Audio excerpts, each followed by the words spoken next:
pessoal, vamos falar aí sobre o que foi tratado na nossa semana 5 do PET 3 de Filosofia, segundo ano, e que tratamos sobre o Iluminismo. Para saber mais sobre o assunto, fiz um vídeo legal sobre isso aí, que você vai encontrar aí no card acima ou na descrição do vídeo abaixo. Essas questões aí da semana 5, elas remetem mais a problemas relacionados ao conteúdo de história do que a filosofia propriamente. Mas como sou professor de história também, vamos tirar isso de letra. Bora para um? Está escrito: o Iluminismo ou Ilustração foi uma escola filosófica que criticava abertamente o poder absoluto dos reis. No entanto, os próprios iluministas propunham um novo sistema político que consistia o absolutismo, pessoal. É o sistema de governo hegemônico, né, na Europa durante o período moderno, né? E os iluministas tinham algumas críticas, né, quanto a esse tipo de sistema de governo em que ninguém moderava o poder do rei, né? Não tinha parlamento ou algo similar que pudesse controlar os abusos reais. E aí, pessoal, vamos às alternativas, né? Letra A, na limitação do poder real através da Constituição e das leis municipais. Veja bem, Constituição até vai, né? É algo que foi influenciado pelas ideias iluministas, mas leis municipais não faz muito sentido quando você fala em política centralizada, né? É como se fosse um presidente que mandasse em tudo diretamente. Então não haviam leis municipais concorrentes, então essa está errada. Beleza? Bora para a letra B. Na divisão do poder absoluto em três ramos distintos, mas interligados: no executivo, legislativo e judiciário. Bem, essa é a posição defendida por Montesquieu, que inclusive está no texto base aí, né? Que a gente usa, né, no PET. Então, Montesquieu ele sugere, né, que o poder do rei ele seja dividido em três esferas em que uma controlava a outra, né? E isso vai ser usado, né, aí após a Revolução Francesa e vai se tornar um cânone, né? Que vai ser, inclusive, utilizado nos dias atuais, que a gente vê algo similar no Brasil, por exemplo. Então essa é a correta, tá bem? Letra B de bola. Letra C, na criação de uma assembleia de notáveis em cada país, cuja função seria fiscalizar o poder do rei e assim evitar abusos. Assembleia de notáveis, né, dá a ideia de que pessoas são melhores do que outras. O que é um ser notável, né? E os iluministas também, eles questionavam essa ideia de que homens eram melhores do que outros homens e tal. Então essa está errada, a letra C. Letra D. Na supressão da figura do monarca e sua substituição por uma democracia direta eleita por sufrágio universal. Sufrágio universal é o que existe hoje, né? É um direito que ninguém retira e que você pode votar, né, diretamente e tal. Podemos dizer que os iluministas eles não eram necessariamente contra os reis, né? Eles não defendiam o fim da monarquia. Tanto é que cria-se nesse período o despotismo esclarecido, que é um sistema em que as ideias iluministas são conjugadas com o modo de governo da monarquia. O único cara que você pode colocar aí que ele defende a democracia direta é o Rousseau, que também é um iluminista, mas é um caso de exceção. Portanto, os iluministas, de uma forma geral, eles não defendem o fim da monarquia. Portanto, essa está errada, pessoal. Letra E, em desequilibrar o poder de decisão. É muito pelo contrário, né? Eles queriam criar um sistema em que o rei não mandasse absoluto e, portanto, houvesse um equilíbrio decisório. Portanto, essa está errada. Recapitulando, a letra certa é a letra B. Bora para 2? O iluminismo é uma filosofia que deixou marcas profundas na sociedade ocidental. Atualmente, inclusive, podemos verificar a influência do iluminismo em fatos como: observe seu enunciado, fatos, no plural. Acredito, inclusive, que deveria ter sido colocado isso em negrito ou em caixa alta, mas não foi. Então, diferentemente de outras questões que a gente tratou aí, essa, ela tem mais de uma resposta correta. É possível que tenha. Então, vamos conferir quais são as opções. Letra A, criação da Constituição. De fato, a primeira Constituição do mundo ela surge com a Revolução Americana, ou a Independência Americana, como vocês queiram, baseado em ideias iluministas, né? Os caras chamados de pais fundadores, né, que podemos citar aqui alguns deles, né, Hamilton, Paine e Jefferson, eles vão criar, né, um conjunto de leis que eles vão chamar de Constituição, fundamentado basicamente em ideais iluministas, e isso vai ter influência também na Revolução Francesa, inclusive na nossa Constituição atual, né, que ela se fundamenta em direitos como o direito à vida, à educação, a dir e vir, tudo isso é influenciado pelo iluminismo. É o que a gente mais lembra, inclusive, quando a gente fala sobre o assunto na escola. Então a letra A está correta. Letra B, elaboração de leis escritas. É claro que não, isso existe desde antes de Cristo, né?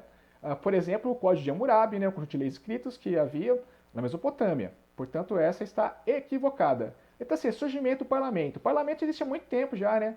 Sobretudo lá na Inglaterra, né? Observamos um movimento nesse sentido, desde um período muito longínquo em que o rei não decide as coisas sozinho, mas consultando uma junta de nobres. Portanto, essa não tem a ver com o iluminismo.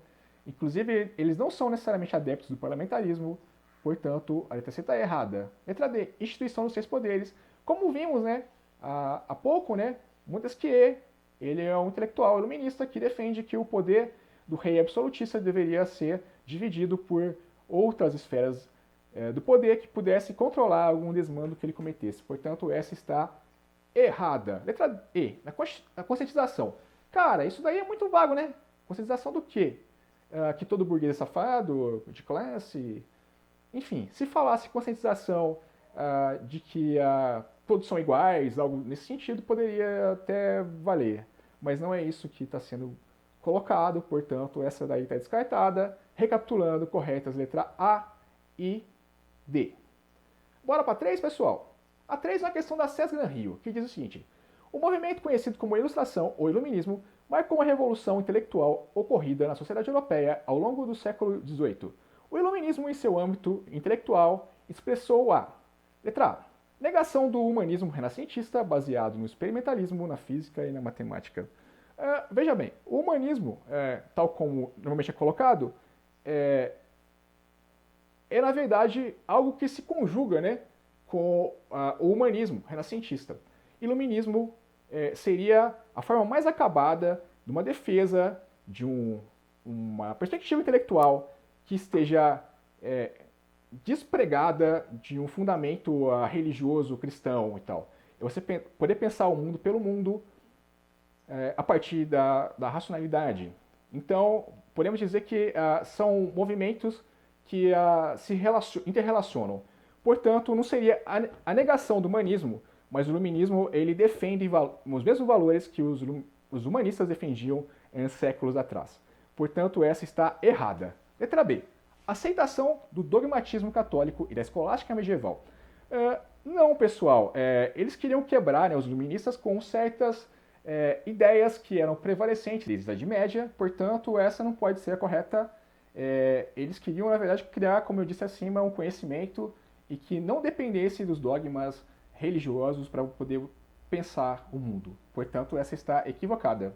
Letra C. Consolidação do racionalismo como fundamento do conhecimento humano. Essa ideia de razão, ela é o alicerce de tudo para os iluministas, né? É você poder pensar o mundo pelo mundo de uma forma autônoma e tal. Então, esse é o resumo da ópera, basicamente. Portanto, a letra C está certa. Bora para D, para ver qual é o problema? Supremacia da ideia de providência divina para a explicação dos fenômenos naturais. Essa ideia de providência divina ela também está associada, né, essa forma de enxergar o mundo cristã, né, que ela está diretamente associada com todas as esferas da realidade na Idade Média e também no começo da Idade Moderna. E os iluministas são muito críticos dessa posição, portanto, ela está equivocada. Como a C está correta, a letra E, por eliminação, ela não faz sentido. Recapitulando, a resposta correta é a C.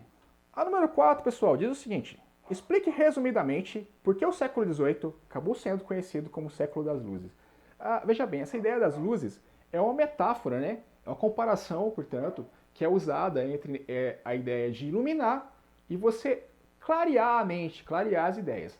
Então, eu posso dizer que o iluminismo é um movimento que defende de uma forma pulverizada uma série de ideias que tem como objetivo quebrar certos pilares da sociedade que são hegemônicos desde a Idade Média. Como, por exemplo, eles são a favor da separação da igreja e do Estado, né? Então você pode pensar de uma forma laica, né? De uma forma sem depender dos dogmas religiosos, coisas do mundo concreto, sem influência direta da igreja. Uma outra coisa que eles defendiam também é a tolerância religiosa, né? Houve uma série de atritos religiosos aí no começo da Idade Moderna e eles defendiam que você pode praticar qualquer religião.